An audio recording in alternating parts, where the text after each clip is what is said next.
Hi everyone and welcome back to my channel. My name is Christy and I am a second year PhD student studying English literature at the University of Westminster.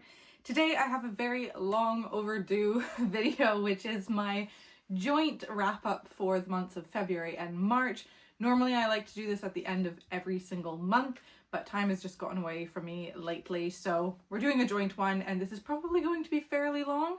So I'm going to split this up into 3 parts.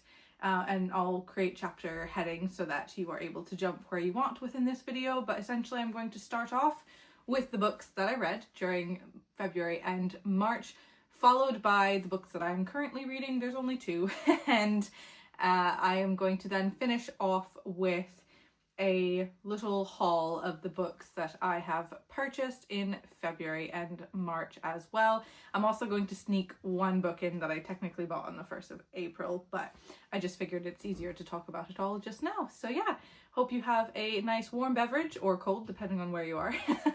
I know it's getting quite warm and sunny here, so I'm starting to want to gravitate towards the iced tea and iced coffees and all the rest. So yes, anyways, I hope that you are ready to dive in, but without further ado, let's get started. In relation to the books that I read in the months of February and March, I don't remember exactly which ones I technically read in February and technically read in March, because I'm quite delayed in updating my reading tracker online.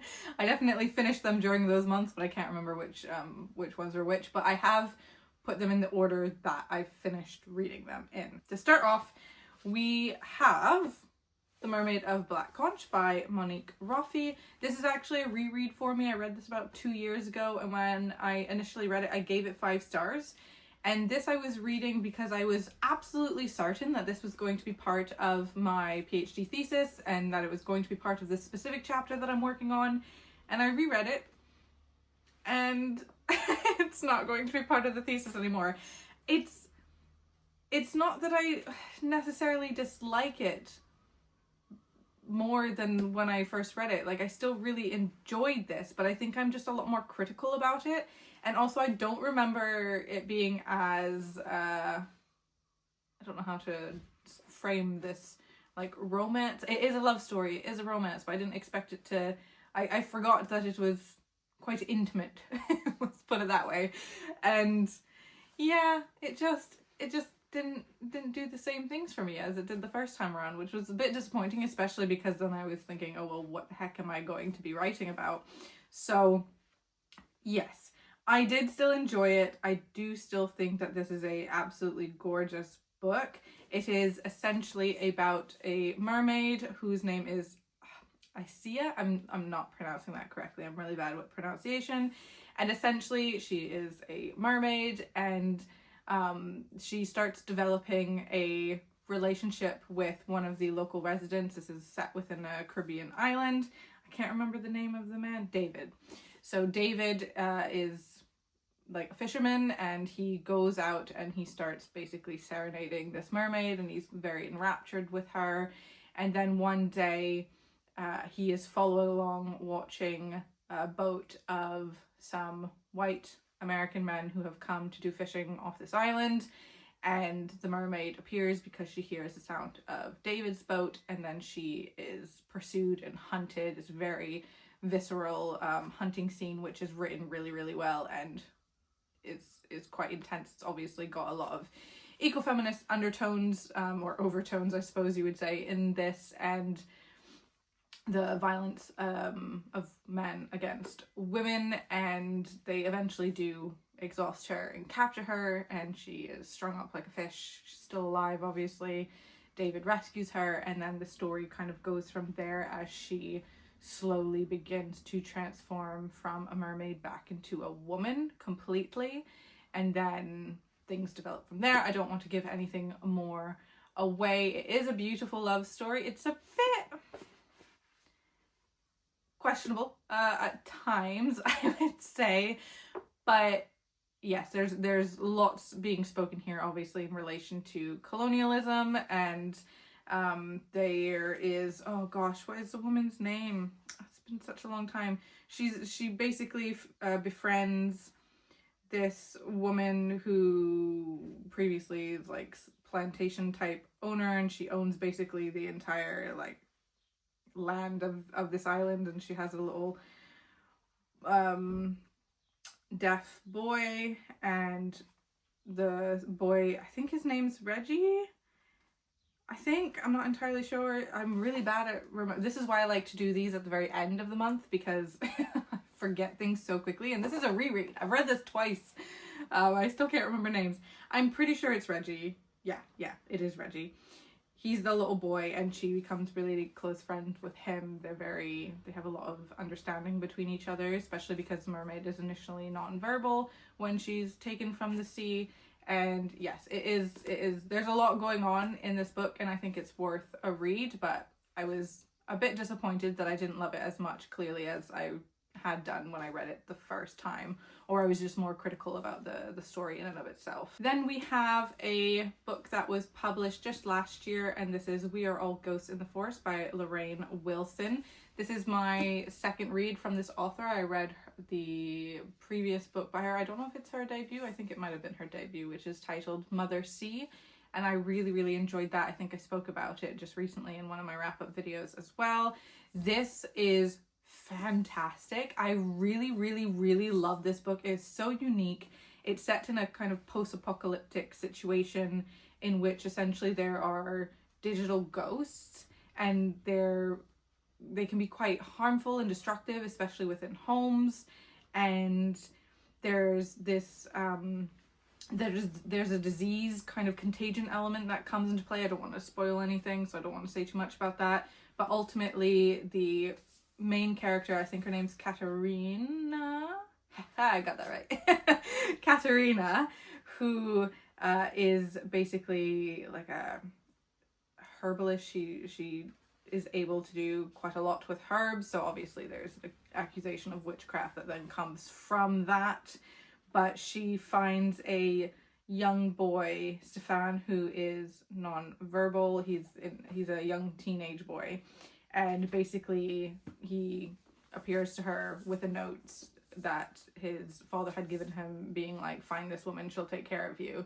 And then it's their quest to eventually find Stefan's father and try and figure out how this man is connected with the kind of contagion ghost situation that is going on in the narrative. I will say the only thing that I was disappointed about in this book was the ending, and that really boils down to the kind of romance that is threaded throughout this text. I just thought that the ending in relation to that was very lazy, is the best way that I could say it. I don't know how to explain it without spoiling it, which is why I'm having difficulty right now. But basically, I just thought it was lazy writing, and that the romance between characters that came out of this just didn't really feel believable to me. And I will say that this is very different from a dystopian novel, because you're not really experiencing the collapse that's happened. This is very much the aftermath and how people are surviving within that context. And so it is quite mundane in the events and activities that they carry out, but then there's obviously this like underlying mystery and tension and an escalating aggressiveness from the residents who view Katerina as other, particularly because of her ethnicity. So also very poignant in today's time, unfortunately, this novel. But yeah, the ending was disappointing, but only from that. Like, I really did like the ending as well. I just didn't enjoy that like lack of attention to detail in terms of just fleshing out that relationship a little bit more. It just felt rushed and not believable, and so for that I think I knocked it down a star and rated it 4 stars instead of 5. But I do still think that this is absolutely brilliant and that it is worth picking up because it is so unique in its story. And there's also bees in it that communicate with Katerina. It's a beautiful story, and I do highly recommend it. Just wish that there was just that little tiny tweak, and just like it could have been done a little bit better by just interspersing some more crucial connecting moments, or maybe towards the end, or even if there was a prologue after and it kind of spoke about how things developed, that would make more sense to me. But either way, I do still recommend this. And then I read the book The Swimmers by Marianne Womack. Now this was also slightly devoured by a mouse at one point in a garage. So that's the little bite marks there. Thankfully it didn't eat more, because that would have been disappointing. But I actually picked this up ages ago. I think it might have been actually after I had my vaccine, the first vaccine for COVID. I'm pretty sure that then I went and bought this afterwards. So it's been a while, and I knew that this was something that, based off of the blurb on the back, that would be potentially interesting in relation to my research, but it definitely felt more sci-fi. And so I wasn't really sure if it would be suitable for my thesis. And so this was kind of the wild card that I was considering, but felt like I wasn't really considering. And then I read it, and this is a thesis book. I am so excited, as you can probably tell. I am so excited to analyze this text. This is absolutely stunning. I almost didn't pick it up as well because the Goodread ratings are quite low for this, and I understand in some form why people would rate it low, but I don't think it deserves a low rating. I rated this 5 stars. It is brilliant. It is it's a sci-fi, but it's definitely a cli-fi with heavy sci-fi elements, speculative fiction, and it is following a young girl, Pearl, who is a surface dweller, and the world is basically being kind of overtaken by nature. Like, the forests are just growing rapidly and they can consume entire areas. The sea is and the ocean is absolutely brown with just all the trash and plastic that is in there. And so there's like a barrier from the griminess of the ocean and the trash filled ocean, and a more pristine kind of blue water that people have access to.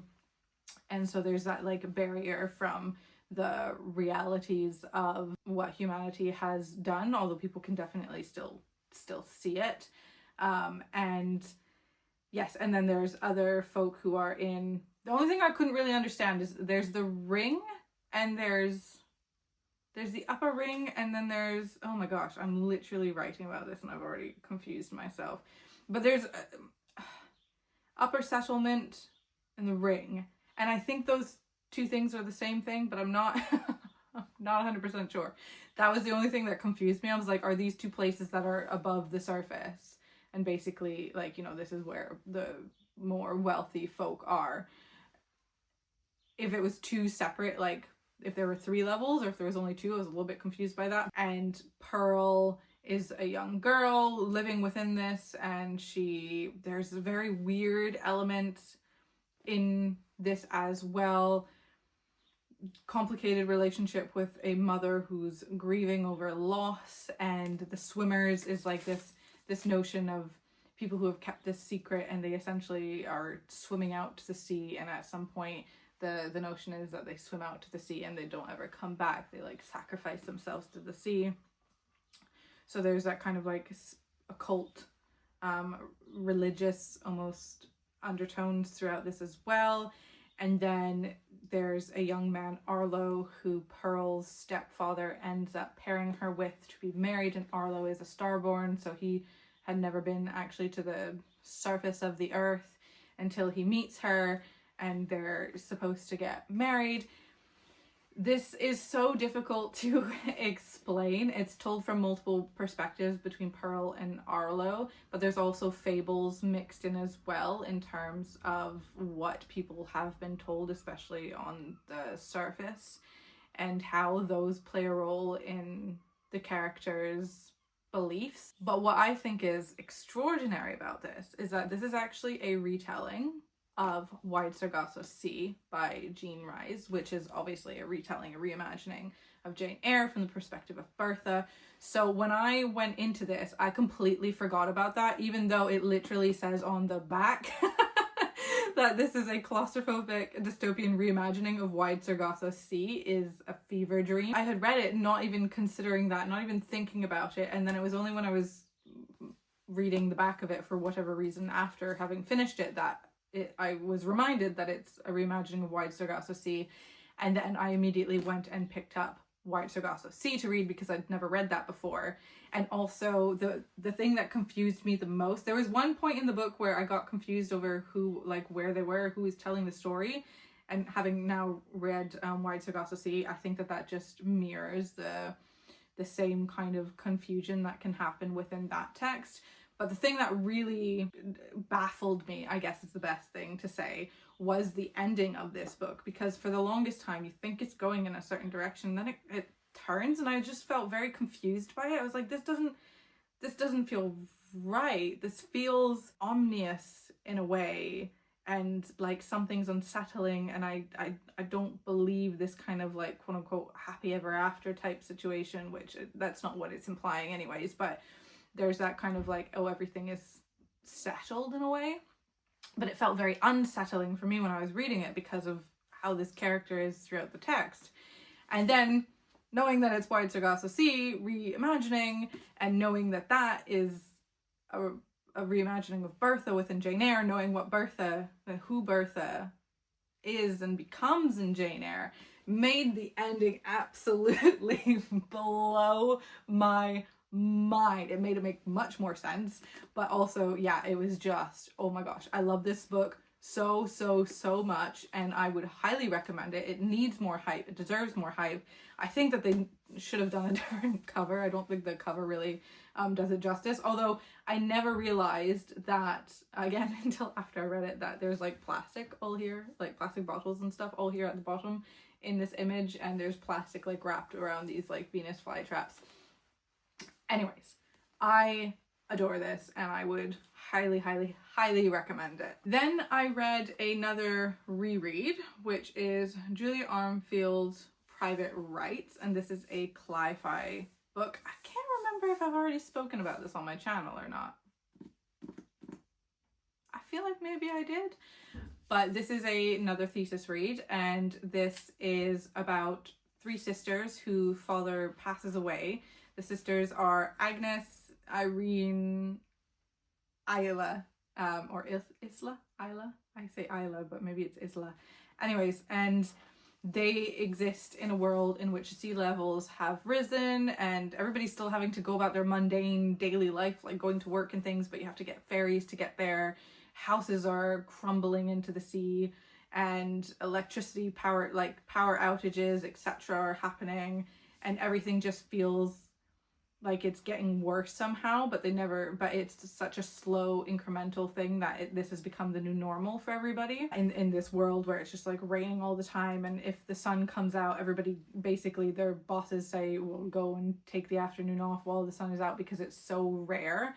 And yeah, their father passes away, and he was an architect who essentially built houses to rise to match the sea level, which were ultimately only designed and built for the wealthy and privileged who could afford that. So there's an element here within inheritance in particular, because it's this element of like these sisters inheriting the house, or who gets the house and who gets this money that is dirty money because it's profiting off of the collapse of society around them. And they're the relationship between these sisters is very complex and very messy, especially since Isla and Irene they have the same mother, but then Agnes has a different mother and she's the youngest child. And it's just about them coming to terms with their relationships within this context, and also really speaks to how relationships develop at different points. So all the sisters are gay, which is excellent. And like there's a line in somewhere within the wake of their father where I think the line was like, they're all of you? And they're like, oh yes, and I've heard that some people even have all children who are straight. Like, it's very funny. I laugh every time I read that line. Isla is somebody who like is the oldest sibling and seems to have had their life together. She is a psychiatrist, and unfortunately she's actually going through a divorce, the breakdown of her marriage. And then Irene is in a very steady relationship with their partner Jude. I love the relationship between them, and Irene is very snappy, very angry, very rageful, but Jude really compliments her well, and they have a very lovely relationship together. They're like my favorite pairing in this book. And then Agnes, the youngest child, is falling in love with somebody that she has recently met named Stephanie. And so it's like this, how can you go about developing and falling in love when you know that the world is collapsing around you? I thought that was a really beautiful perspective that comes into this as well. And what's really interesting is that the points of view, there's multiple points of view in this text. So you have point of view from each of the sisters, but also the city itself has a point of view, which is very creepy. And I absolutely love that inclusion. But then really interestingly, there's two chapters that are, one is from the point of view of Jude and one is from the point of view of Stephanie, which I thought was really, really interesting. And I actually don't think that I picked up on that the first time I read it, weirdly enough, or I didn't remember. And then during this the reread, I was like, oh, that's really interesting that these perspectives come in. And so yes, and there's also a lot about being watched, gazed, feeling unsettled, and there's the uncanny that is completely threaded throughout this entire text, both within the context of the home and outside of the home.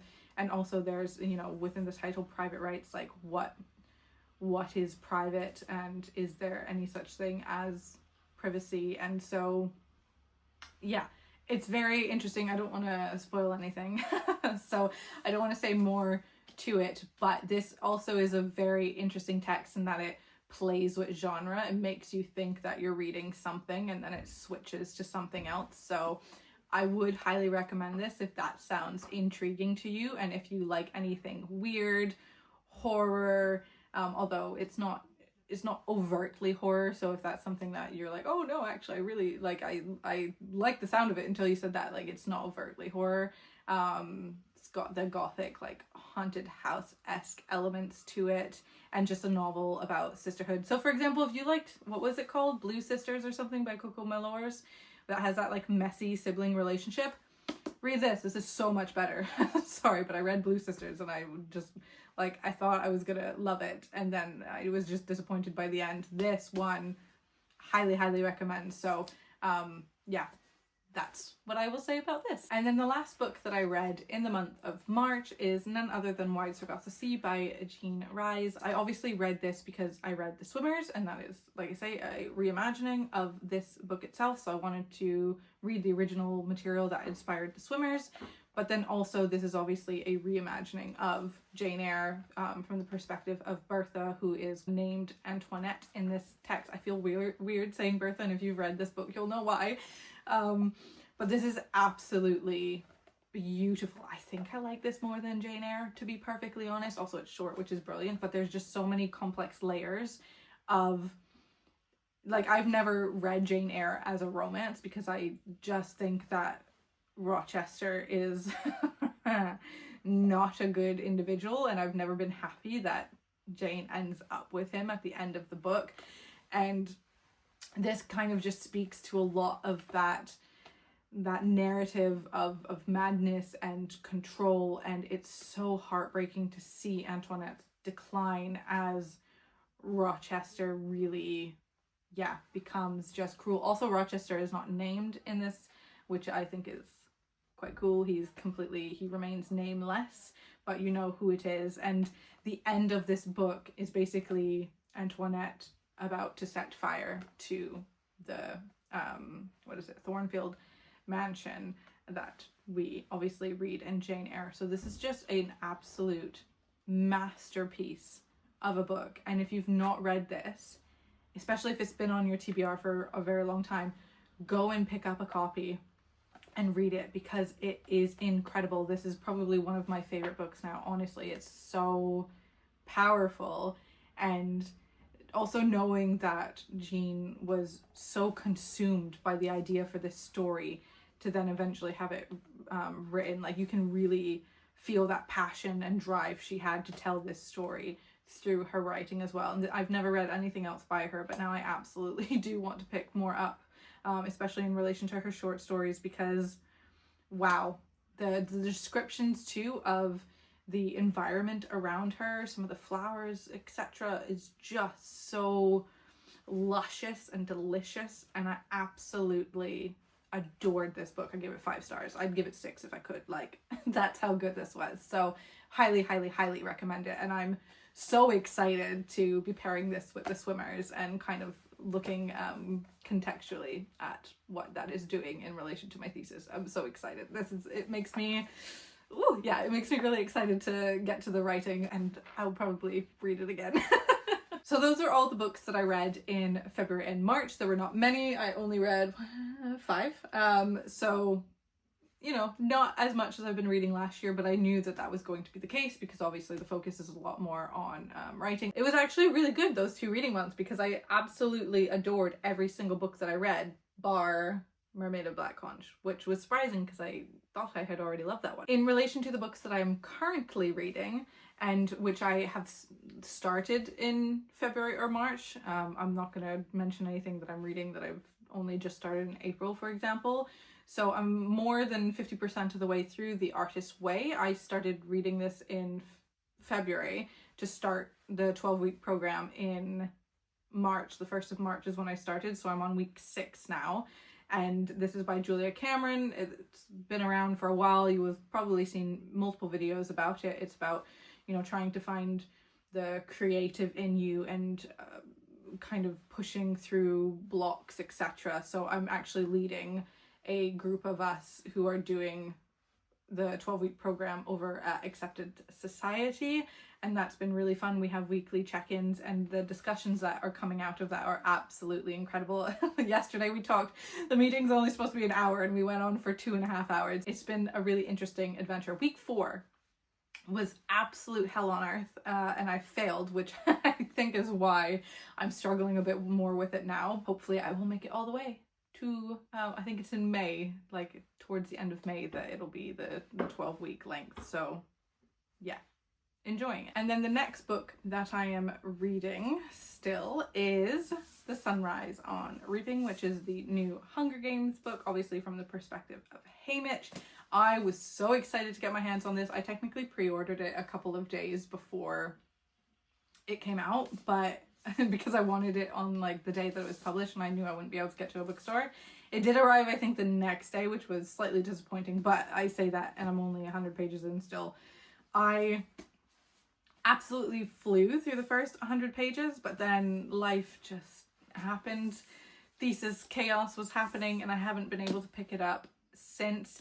And I know that once I get to a certain point in this book, because this has happened with every Hunger Games book that I've read, I won't be able to put it down. So I need to make sure that reading other things are finished. I am really hoping that this week I can turn to it for my evening reads, or potentially on one of my days off, which eventually I'm going to need.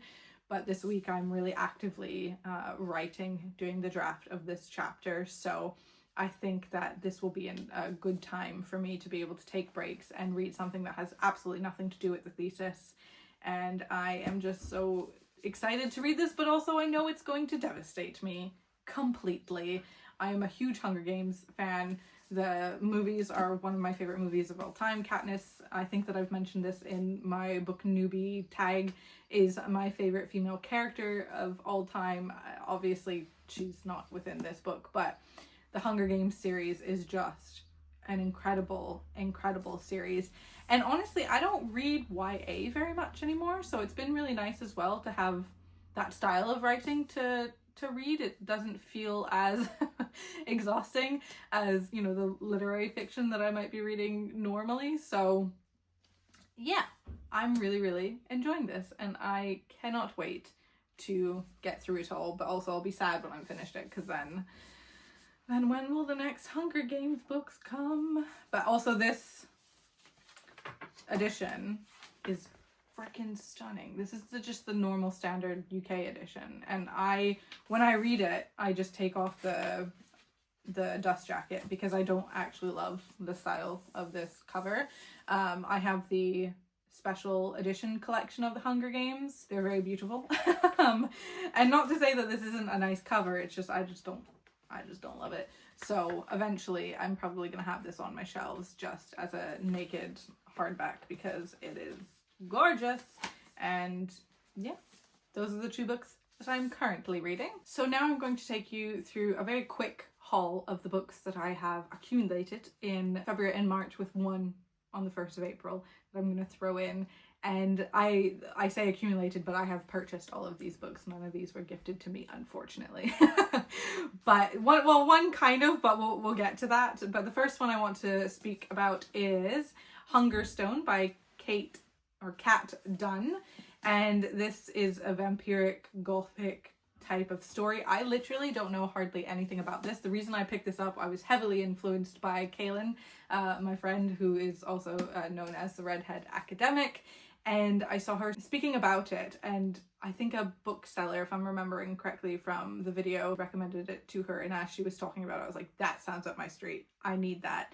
And so I picked up this beautiful special edition. I will admit that if it wasn't for the special edition, I probably wouldn't have bought this in hardback. I would have waited for it to come out in paperback, but I couldn't pass up the look of this. It's stunning. Again, you've got beautiful end pages here, but then the cover, I mean, come on. Beautiful. And I mean, it's also stunning with the dust jacket. I love the look of this. And so yeah, I just got this purely off of vibes. And I'll read what it says here as the synopsis, because I have no way of contextualizing what it's about to you because I don't know. So it says, Lenore is the wife of steel magnate Henry. Is that the right? This is why I don't read aloud. I can never pronounce things. Anyways, if you watch my channel, you already know this. So apologies for any mispronunciations in advance. But 10 years into their marriage, their relationship has soured and no child has arrived to fill the distance growing between them. It's always about a bloody child not being birthed, isn't it? Henry's ambitions take them from London to the Peak District to the remote imposing Nethershaw estate, where he plans to host a hunting party. Lenore must work to restore the crumbling house and ready it for Henry's guest. The future depends on it. But as the couple travel through the bleak countryside, a shocking carriage accident brings the mysterious Carmilla into Lenore's work. Oh, okay, yes, I'm remembering now. This is a Carmilla reimagining. That's there we go. I know why this got me to pick it up. Carmilla, who is weak and pale during the day but vibrant at night. Carmilla, who stirs up something deep within Lenore. And before long, girls from the local village fall sick, consumed by a terrible hunger. As the day of the hunt draws closer, Lenore begins to unravel, questioning the role she has been playing all these years. Torn between regaining her husband's affection and the cravings Carmilla has awakened, soon Lenore will uncover a darkness in her household that will place her at terrible risk. Set against the violent wilderness of the peaks and the uncontrolled appetite of the Industrial Revolution, Hungerstone is a compulsive sapphic reworking of Carmilla, the book that inspired Dracula, a captivating story of appetite and desire. Like, oh my god, come on! This sounds so good. I don't know when I'm gonna get to it though, because it's, oh my gosh, this is the thing that's so difficult about doing a PhD in English literature, is like, you feel like you have no time. If I'm reading, I should be reading for my thesis. But at the same time, there's so many good books that I want to get to. And like, yes, this does kind of, you know, it touches on my research because it's gothic, but at the same time it's not. So yeah, I think normally I would read this in the autumn, like September, October, but because I know that I'm probably honestly not going to read anything at all in September and the beginning of October, possibly even latter half of August, like there's gonna be no additional reading that's happening because my second APR, annual progress report, for the thesis, and my upgrade to candidacy happens in mid-October. So that's going to be the focus. I'm just going to be writing like an absolute madwoman. So maybe this is a summer read. It could be. But then I also have so much to read this summer for the chapters that I'm drafting. I don't know. So the struggle is real. But I want to get to this. It sounds so freaking good. Anyways, I just also want to say thank you again to Kaylin for sharing this book, because I did not know about it before she spoke about it. So I'm excited. And then this is the book that I picked up just on the 1st of April. So technically out with, you know, the time scale for this wrap up, but I figured it was just better to say it now rather than waiting a full month, because it probably will be in the wrap up as well at the end of this month, because I do plan to get to this very soon. And this is called The River Has Roots by Amal Lomotar, and don't really know much about this either. This one was one that my hairstylist, when I went to go get my hair done earlier in the week, was it in this week? Yeah, this week. Time means nothing to me anymore. But she was reading this, and we always have a really good chat about the books that we're reading, because she is an avid reader as well. And I find her books very interesting that she reads, because they're very different to what I would read. But also, like I say, I'm reading mostly just thesis things right now. So it's just nice to hear anybody talk about something that isn't something that's gonna like make my brain start working in that way. Although I say that, and the reason that this caught my eye was because it has elements of like eco stuff within it. But yes, thank you, Katie, for recommending this. Also, thank you, Katie, for the lovely hair. This is a fantasy book. And honestly, I only read the first 2 blurbs in the hair salon when she passed it to me to look at. And the 3rd paragraph, little blurb bit, makes me question whether or not I'm going to like this. But I don't mind, because it's fun. I like reading out with what things that I would normally read. It's also just really refreshing to my brain at the minute. I will just read this out to you, and it says, in the small town of Thistleford, on the banks of the River Liss, dwell the mysterious Hawthorne family. There they tend and harvest the enchanted willows and honor an ancient compact to sing to them in thanks for their magic. None more devotedly than the family's latest daughters, Esther and Isabel, who cherish each other as much as they cherish the ancient trees. So this is what got me. Ancient trees, you know, communicating with trees, magic, sisterhood. I'm like, I am all for that. And then it says, but when Esther rejects a forceful suitor in favor of a lover from the land of fairy, not only the sisters' bond, but also their lives will be at risk. Oh, what is stronger than a death? 2 sisters singing with one breath, which those 2 little lines, very intriguing. But it's the land of fairy and the forceful suitor thing that I'm not entirely sure I'm gonna mesh well with, but we will see. Again, this is a absolutely stunning edition. This was just what was in my local Waterstones, because I literally went from the hair salon directly to the bookshop and bought it.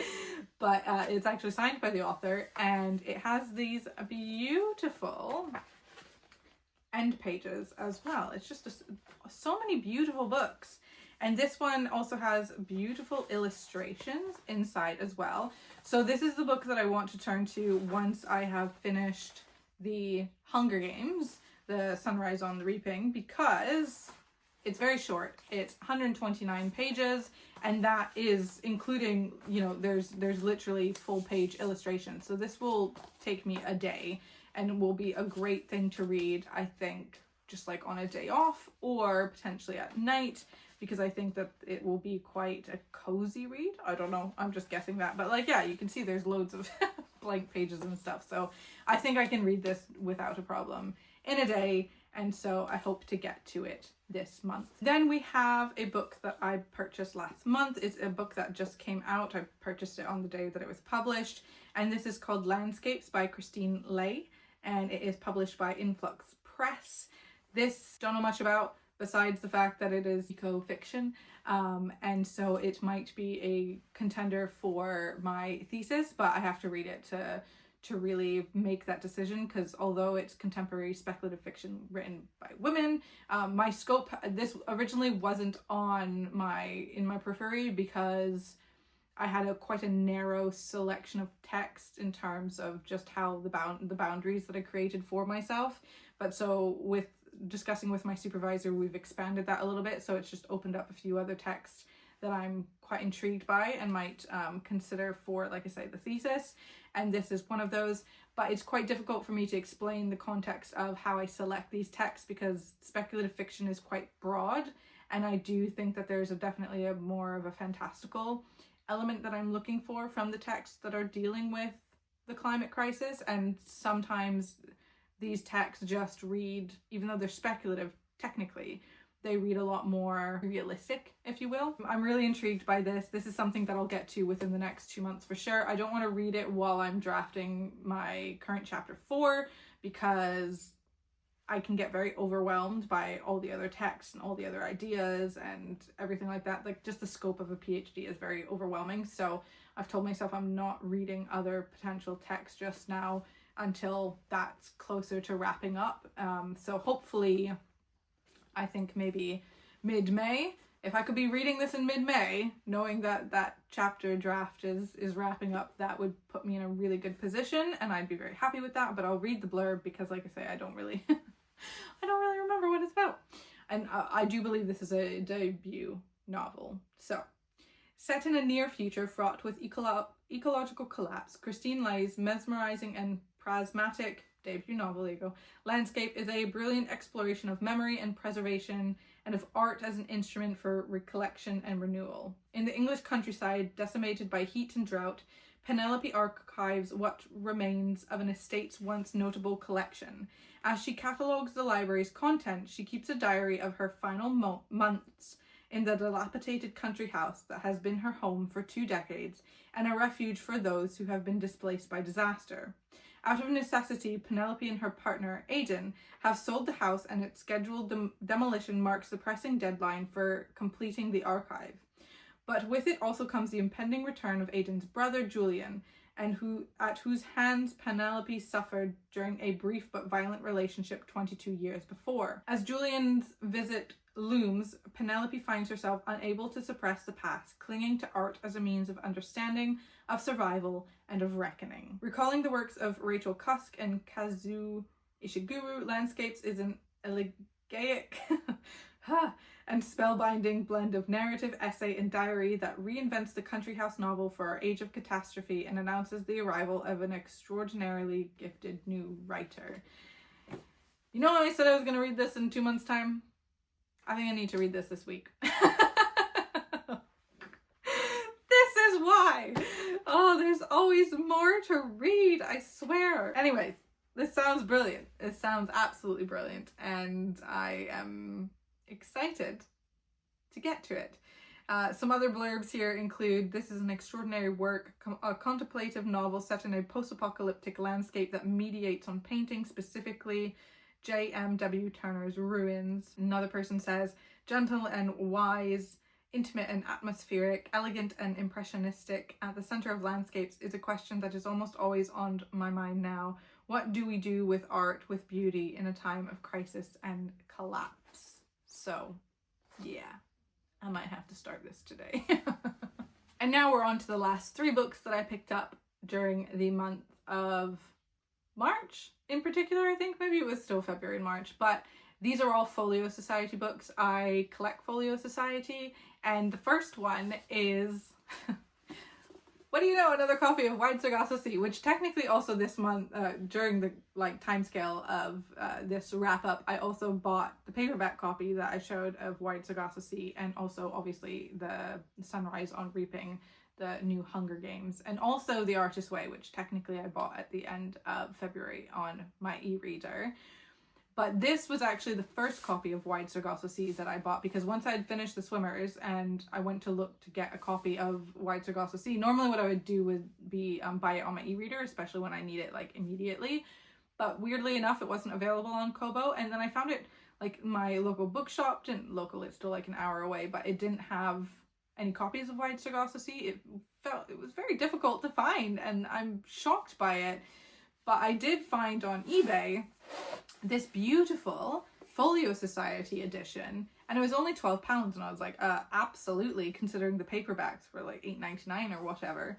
And so I went ahead and I bought it, and I am so glad that I did, because I do think that this is stunning. It's a great one to have to my collection, because I am very, even though I collect Folio Society books, I'm quite picky with the ones that I do get, especially if I'm buying them new, because like I want only books that I know that I love. And so I'm very glad that I love this one. And there's some beautiful illustrations in here as well. I'm just like, oh my gosh, the parrot. If you've read the White Sargasso Sea, that makes me sad. Yeah, just absolutely beautiful. But after ordering this, I very quickly realized, wait a second, it's a Folio Society edition. And I'm the type of person that I will batter my books. I absolutely do not mind. However, and I wasn't always that way. I used to be somebody who had to have them like pristine, spine couldn't be broken. And then I think it was actually listening at a talk that V. Schwab did for one of her books that I was at, and she mentioned how she loved when people brought in their like books that were basically falling apart, because it just shows how much love that you've actually, like, it's read, it's well loved, you know. And ever since she framed it like that, she's like, yeah, why do I need my books to look perfect? Like, that's not what I want. I'm not trying to have a pristine library. I mean, most of my books still are in very good condition because I just take care of them. But, you know, if they're, I break a spine now also because I have joint pain. So like trying to not break a spine just makes it almost impossible for me to read a book, especially if they're really stiff. So I will just, I've gotten looks before where I'm just like cracking open a book and like slamming it down to really make sure that I can have it open. But when it comes to Folio Society editions, because they are like, I properly collect them, I don't do that. I do obviously get secondhand copies and stuff, but I knew that for White Sargasso Sea I would need to be able to annotate it, because I am using it in context of my research. And so I bought the paperback so that I could annotate it, and that's exactly what I did. And then this is left in good, pristine condition. I do read the editions of Folio Society books that I have. Like, they're not just on my shelves to look pretty, although they definitely are there for that reason too. But I do read them. I just won't annotate them, and I make sure that like I wash my hands and stuff before I am, you know, reading them, or I don't have any snacks when I'm reading them. Like, that's the level of like taking care of that I do for my Folio Society books. I technically bought 2 copies of the same book.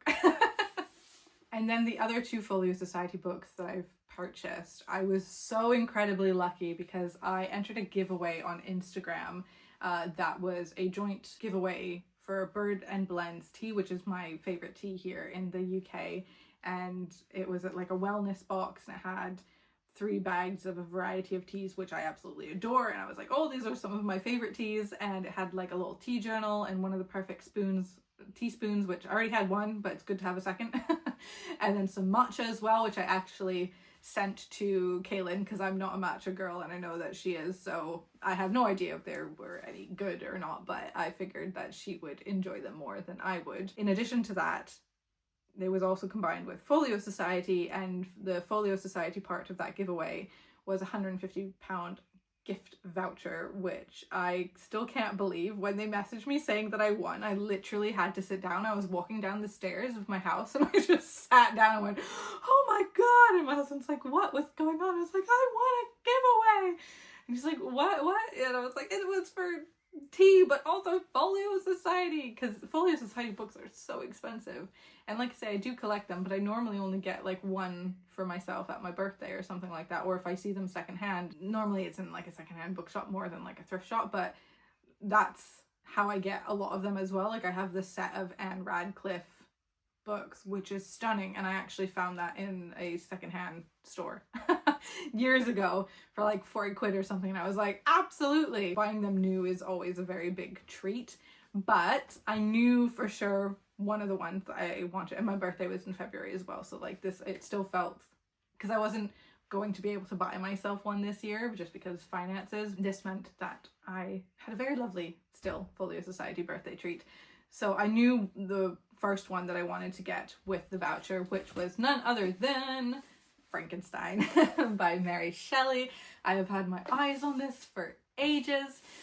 This is also designed in the same way as Dracula, which I do already own. So it has this lovely marbled slipcase, and I just think it looks like the Arctic Ocean, and it is stunning. And then the actual book itself is quite simplistic in its design. This is what it looks like, and again, it mirrors very much the Dracula design. It's the same illustrator, designer who's done this that has done the Dracula one. And the illustrations are, of course, stunning as per usual. I just, yeah, sprayed edges as well, only at the very top, I think. Yeah, so it's just sprayed blue at the top, and it's got the ribbon. In addition to collecting Folio Society books, I collect various editions of Frankenstein, because Frankenstein is my favorite book of all time, and I just collect various editions. I don't necessarily keep them all in like perfect condition, but those are like the two things that I properly collect. So I knew I had to have this, and I'm so glad that I do. And then the final book that I got within the month of February and March on the final Folio Society, which is the second one that I got with the gift voucher, is Shirley Jackson, We Have Always Lived in the Castle. This is probably the most beautiful Folio Society book I own. It's absolutely, the slip case is gorgeous. The color combinations of this is just incredible. It's also a small book. They have various sizing, which I always think is a bit strange, but yeah, the Shirley Jackson one is a lot smaller.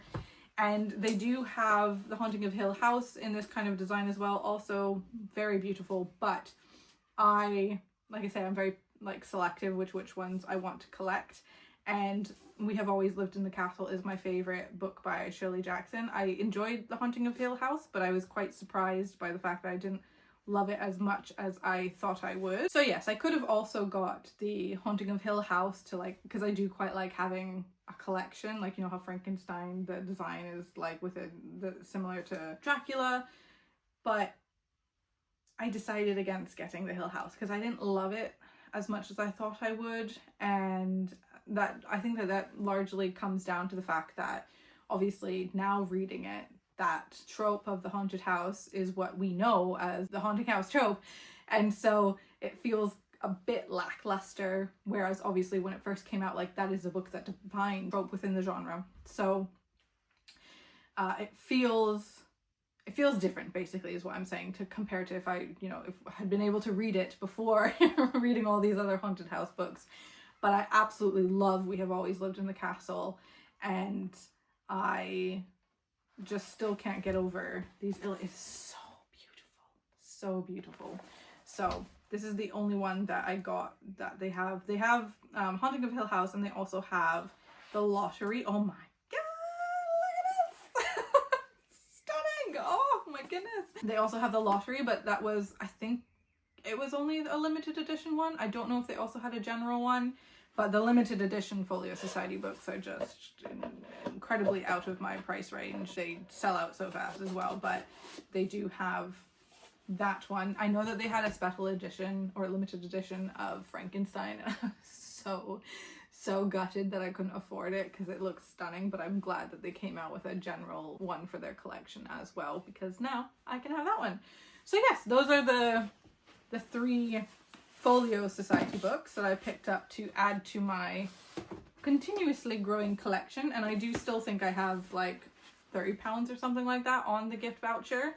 So I didn't end up just trying to find something else to use up the remains of the voucher, because they do release new titles basically every season, and so hopefully within the year there's another book that comes out that I really want to get. Otherwise, the other book that I was thinking of potentially getting is Rebecca. I've had my eye on it for a while, but I actually have never read the book Rebecca by Daphne du Maurier, so again, because I'm so selective of like wanting books that I know that I love, I'd kind of want to read it first before that, but there also might be something that comes up within the launches that they have for each season. So we will see. I just don't know if there's an expiry date basically on this voucher, which if there is, it's typically something like a year. So I definitely have time to find another book to add to the collection. But that is everything that I wanted to share in this video today. So I hope that this was enjoyable. Again, I apologize for not doing my wrap-ups regularly at the end of every month. I will hopefully get back to doing so with an April wrap-up, and you might see some of these books in there, and I will be able to talk about them more at that point. But otherwise, I hope you have an absolutely lovely day, and I'll see you next time. Bye!